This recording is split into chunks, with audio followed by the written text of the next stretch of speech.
warahmatullahi wabarakatuh. Perkenalkan, nama saya Rosi Santika, biasa dipanggil Rosi, NPM 216510412 dari Program Studi Pendidikan Biologi 2A. Kali ini saya akan membahas materi tentang gangguan sistem pencernaan. Nah, kali ini saya akan memakai metode ceramah dan diskusi. Simak ya videonya. Assalamualaikum warahmatullahi wabarakatuh. Waalaikumsalam warahmatullahi wabarakatuh. Gimana kabar anak-anak ibu pada pagi hari ini? Sehat? Alhamdulillah sehat, Bu. Alhamdulillah sehat ya. Baiklah, sebelum kita memulai pembelajaran pada pagi hari ini, alangkah lebih baiknya dulu kita membaca doa menurut kepercayaan kita masing-masing. Berdoa mulai. Berdoa selesai. Nah, sebelum kita belajar pada pagi hari ini, alangkah lebih baiknya dulu kita absensi ya. Ervina hadir ya. Vira Herlini hadir ya. Dea Putri Ramadhani hadir ya. Oke, semuanya hadir ya pada pagi hari ini. Nah, sekarang kita belajar tentang biologi. Nah, pada pagi hari ini kita belajar tentang gangguan sistem pencernaan. Nah, apa sih gangguan sistem pencernaan itu?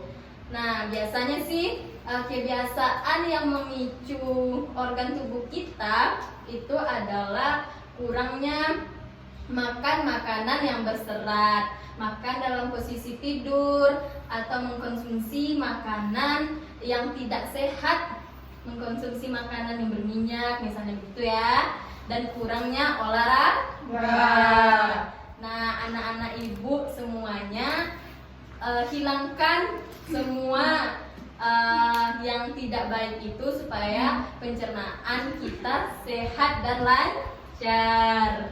Nah, ibu tolong ya diperhatikan. Ibu sedang menjelaskan di depan, soalnya nanti ibu akan adain kuis. Siapa yang dapat kuis itu akan ibu kasih plus di absennya ya. Ya, Bu.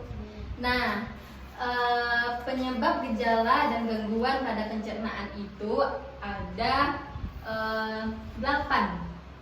Yang pertama yaitu erostomia, yang kedua perotitis, yang ketiga gastritis, yang keempat ulkus, yang kelima apendisitis, yang keenam diare, yang ketujuh konstipasi, yang kedelapan hemoroid.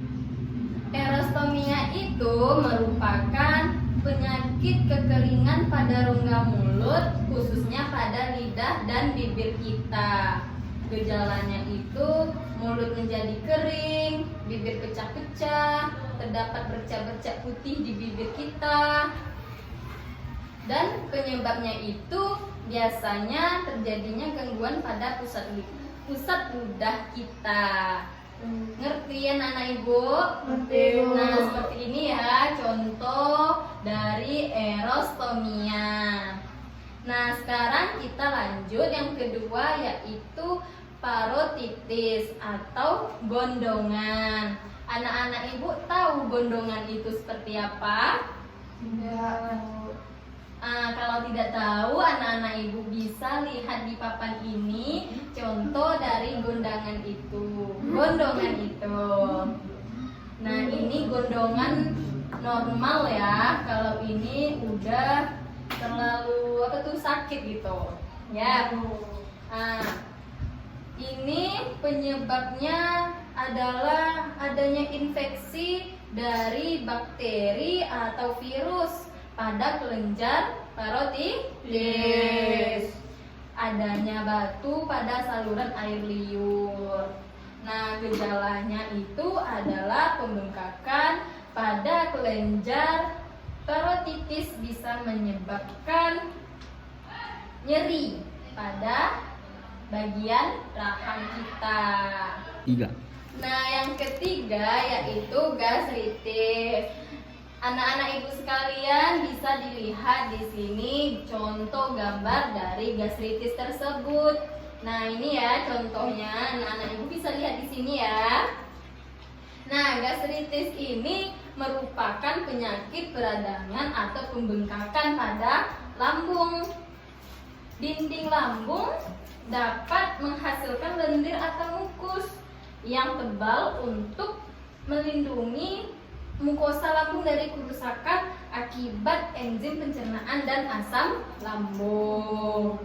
Nah, rusaknya mukus pelindung ini dapat menyebabkan peradangan pada mukosa lambung.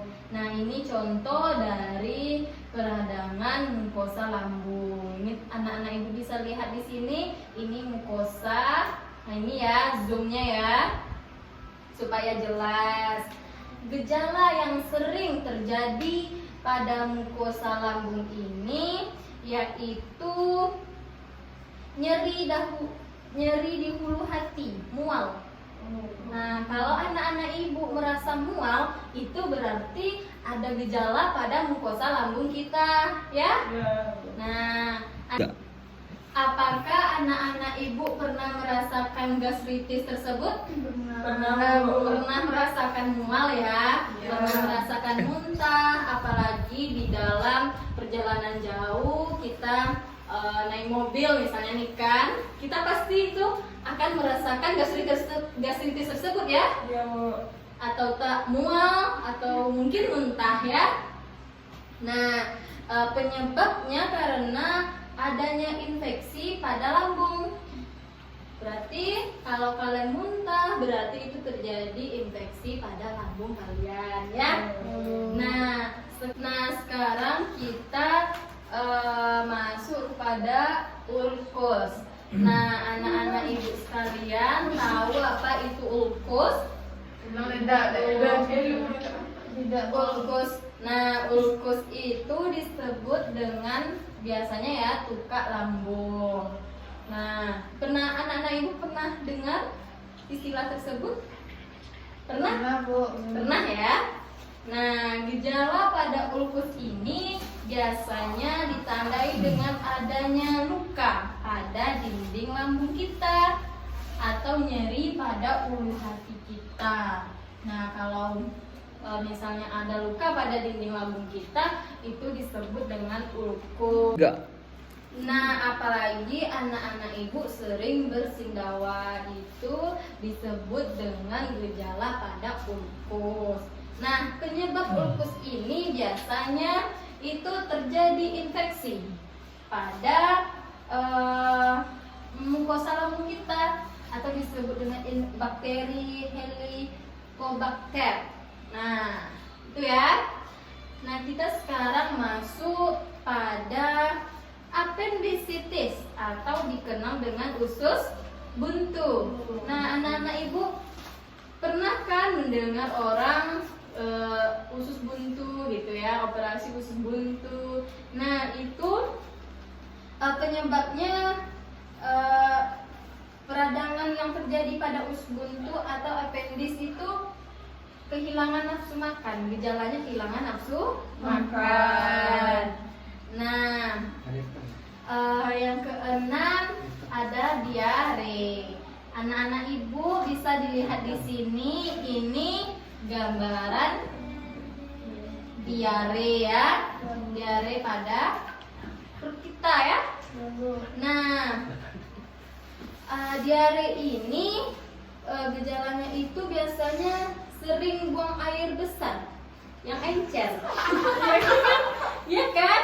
Iya kan? Iya kan? Ya, pernah terjadi pada kehidupan kita kan? Nah, ya itu perut kita merasa mules ya, nggak enak ya. Sakit banget ya, ditahan itu nggak bisa ya kan? Nah, nggak bisa kan? Oke, kenapa? Kenapa Bira? Sering ngalaminnya Bira? Enggak ya? Nah, penyebabnya itu biasanya infeksi pada bakteri maupun protozoa pada usus besar kita, ya. Berarti kalau kalian sering ngalamin sakit perut atau bolak-balik toilet ya, itu disebut dengan diare. Yang ketujuh adalah konstipasi atau disebut dengan sembelit ya. Gejala konstipasi ini biasanya susah buang air besar. Anak-anak ibu sering susah buang air besar? Sering ya. Nah itu terjadi biasanya itu kurangnya serat pada tubuh kita ya. Nah penyebabnya itu penyimpanan air berlebihan pada sisa makanan di usus besar. Jadi kalau penyimpanan air kita berlebihan itu bisa menyebabkan sebelit ya. Nah, kita sekarang membahas tentang hemoroid atau disebut dengan wasir. Anak-anak ibu pasti tahu kan wasir itu apa kan? Nah, wasir itu adalah ini pembentukan pembuluh darah pada vena kita di sekitar anus. Biasanya gejala pada wasir ini itu menimbulkan rasa sakit, rasa nyeri ya di sekitar anus kita. Nah, anak-anak ibu bisa lihat ke depan, ini contoh wasir ya. Nah, ini bisa nih dilihat nih. Nah, gini ya. Nah, ini nih biasanya apa? Keluar darah setelah buang air besar. Penyebabnya itu ketika duduk lama atau karena sembelit. Nah, jadi kalau kalian duduk terlalu lama itu bisa akan menyebabkan wasir. Atau kalian nih kurangnya karbohidrat atau kurangnya nutrisi pada tubuh kalian, nanti kalian kan mengakibatkan sembelit ya, susahnya keluar kotoran ya, nanti akan mengakibatkan juga wasir ini ya. Apakah anak-anak ibu paham tentang materi kita pada pagi hari ini? Paham, Bu. Nah, kan kalian sudah paham nih dengan materi kita pada pagi hari ini. Ibu tadi menjanjikan ya akan ada kuis pada akhir pembelajaran kita. Nah, siapa yang bisa menjawab kuis ini akan ibu kasih plus pada absensinya ya. Nah, sekarang ibu kasih soal rebutan ya. Nah, di sini siapa nanti yang bisa menjawab akan ibu kasih langsung plus 2 di absennya ya.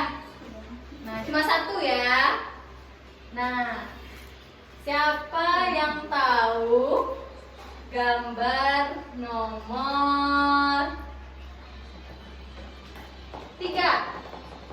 Cepri, coba duluan nih. Pira. Siapa? Pina, Bu. Ayo Pina, cepat apa? Gastritis, Bu.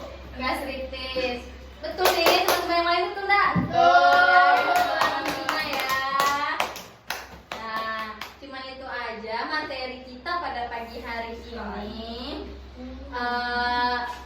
Semoga ya pembelajaran kita pada pagi hari ini bermanfaat. Nah, besok persiapkan diri kalian untuk mengikuti pelajaran selanjutnya karena besok akan ibu kasih reward. Karena tutup pembelajaran kita pada pagi hari ini. Apabila ada kesalahan mohon dimaafkan. Ibu tutup. Wabillahi taufiq wal hidayah. Wassalamualaikum warahmatullahi wabarakatuh. Waalaikumsalam